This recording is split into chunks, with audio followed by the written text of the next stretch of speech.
እንዴት ናችሁ? አለው ሰላም ነኝ አልሐምዱሊላህ። የካሙይቱ ተከታታዮች አላችሁ ወይ? ጠፋሁኝ እኮ ቢያንስ 3 ወር 2 ወር እንደዛ ሆነኝ ማለት ነው ዩቲዩብ ላይ ከመጣሁኝ እና እንዴት ናችሁ? ሰላም ናችሁ? አልሐምዱሊላህ እኔ ሰላም ነኝ። እና የሀገሬ ልጆች ዛሬ ስለ ሶፎኒያና ስለ ፍሬዘር ፍቃዱ የተሰማኝን እና ያስተዋልኩትን መናገር እፈልጋለሁኝ በዩቲዩብ ላይ ማለት ነው። እኔ ያው በውስጥ የሆነ ነገር ከማብሰለስል ብተነፍስ ነው የሚሻለኝ ማለት ነው። ስለዚህ ዩቲዩብ ላይ በዩቲዩብ ላይ ተነፍሳለሁ እና ምን ልላችሁ ነው የሀገሬ ልጆች፣ ፍሬዘር ፍቃዱ 18 ቀን ታስሮ ወጥቷል ማለት ነው።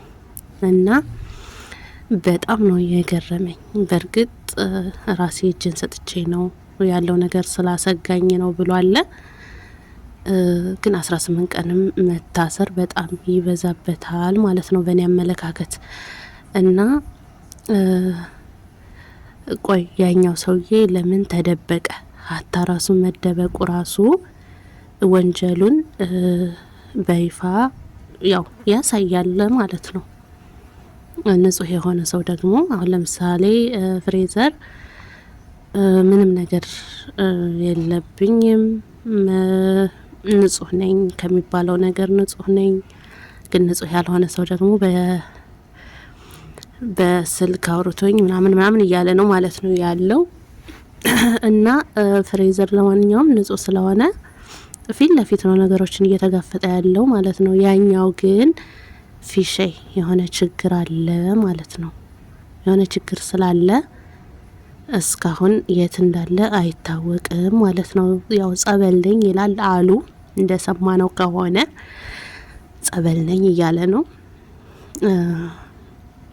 ግን ይሄ ሰውዬ ማለት ነው እውነት ካለው ሀቅ ካለው ሶፎኒያ የሚባለው እውነት ያልሆነ ስም ከተሰጠው ያልሆነ ስም እየተሰጠው ከሆነ ይሄኛውን ፍሬዘር ፍቃዱን ማጋለጥ ይችላል ማለት ነው። ግን ያኛው ደግሞ የሆነ ችግር አለበት። በቃ ያለው ነገር እውነት ነው ብለን ልናምን ነው። እና ለማንኛውም እኔ እኮ የሀገሬ ልጆች እኔ እውነት ለመናገር አሁን እኮ ካፌ የሚወጣውን ነገር ራሱ በጣም እንትን እያልኩኝ ነው ማለት ነው። ለማንኛውም ያለው ነገር ይሄ ነው። ዩቲዩብ ላይ ወጣችሁ ሪከርድ ስታደርጉ የዩቲዩብ ላይ ቪዲዮ ስትለቁ እያንዳንዷ ነገር ናት የምትሰነጠርላችሁ ማለት ነው። እና እንደዛ ስለሆነ እኔ አሁን ከአንደበቴ የሚወጣውን ነገር እየተጠነቀቅኩ ምናምን ነው ማለት ነው።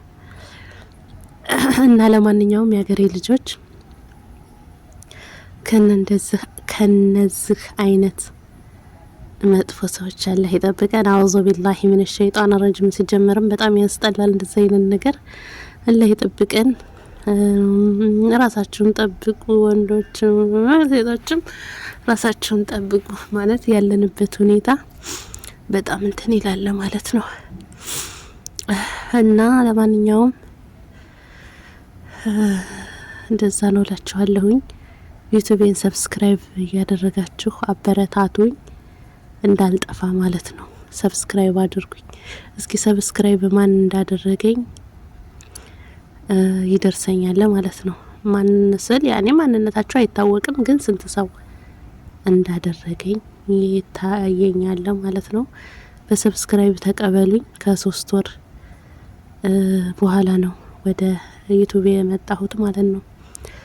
እና ቢዚ ሁኔ ነው ማለት ያው የዩቲዩብ ስራ እረፍት ይፈልጋል፣ የአእምሮ መረጋጋትን ምናምን ይፈልጋል። እኔ ደግሞ ያው በዱንያ ነገር ላይ እየተሯሯጥኩኝ እንትን ያለው ማለት ነው። ቢዚ ሁን ያለው ዩቲዩብ እንዳለኝ ራሱ ዩቲዩብ ላይ ስገባ ነው ብንንምለው ማለት ነው። ለካ ዩቲዩብ አለኝ እንደ እምለው ዩቲዩብ ላይ ስገባ ነው ማለት ነው። እና የሀገሬ ልጆች ለማንኛውም ዩቲዩቤን ሰብስክራይብ ያደረጋችሁ አበረታቱኝ። በሌላ ቪዲዮ ደግሞ እንገናኛለን። ወንዶችም ራሳችሁን ጠብቁ። መዝራዕ ላይ የምትሰሩ ወንዶች ራሳችሁን ጠብቁ። ያኔ ውጭ ሀገር ላይ ያላችሁ ማለት ነው። አገር ቤትም ያላችሁ እንደዚሁ ራሳችሁን ጠብቁ። ራስ መጠበቅ ጥሩ ነው። ከማይሆን ነገር፣ ከመጥፎ ነገር፣ ከፈጣሪ ጋር ከሚያጣላ ነገር ራስን መጠበቅ በጣም ደስ የሚል ነገር ነውና ራሳችሁን ጠብቁ ላለሁኝ ማለት ነው። ዩቲዩብን ሰብስክራይብ እያደረጋችሁ አበረታቱኝ። በሌላ ቪዲዮ እስከምንገናኝ ድረስ ደህና ሁኑ ማለት ነው የሀገሬ ልጆች።